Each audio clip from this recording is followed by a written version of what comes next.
নবীদের বৈশিষ্ট্য হচ্ছে নবীরা যেখানে মারা যায় ওখানেই কবর দিতে হয়। জানেন এটা? বিষ্ণু ইসলাম মারা গিয়েছিলেন আম্মাজান আয়েশা রাদিয়াল্লাহু তাআলার ঘরে, ফলে ওখানে বিষ্ণু ইসলামের কবর হয়েছে। এবং ওই ওই কবর দেওয়া ঘরের ভেতরে আম্মাজান আয়েশা রাদিয়াল্লাহু তাআলা যতদিন বেঁচে ছিলেন ওখানেই ছিলেন কবরের পাশে।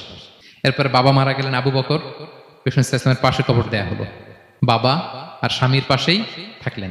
এরপর ওমরে ফারুক মারা গেলেন, ওনারও কবর দেয়া হলো। কিন্তু এখন তো আর বাবা আর স্বামীর সাথে পর্দা নাই, ওমরে ফারুকের সাথে তো পর্দা আছে, তো তখন তিনি ঘরটা হয়ে গেছে ছোট, তিনটা কবরে অনেক জায়গা স্পেস নিয়ে গেছে। এখন অল্প একটু জায়গা পর্দা টাঙায় দিলেন ওমরে ফারুকের সাথে পর্দা হিসেবে, ছোট্ট একটা জায়গায় যতদিন বেঁচে ছিলেন ওখানটাতেই ছিলেন।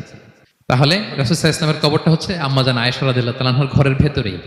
আপনারা মসজিদে নববী যারা ভিজিট করেছেন তারা জানেন যে আপনারা যখন কিবলামুখী হয়ে নামাজ পড়েন, বাম দিকে বিষ্ণু ইসলামের কবর, সেখানে রাসূল সাল্লাল্লাহু আলাইহি ওয়াসাল্লামের পাশে আবু বকর এবং ওমরে ফারুক রাদিয়াল্লাহু তাআলা আনহুমা শুয়ে আছেন।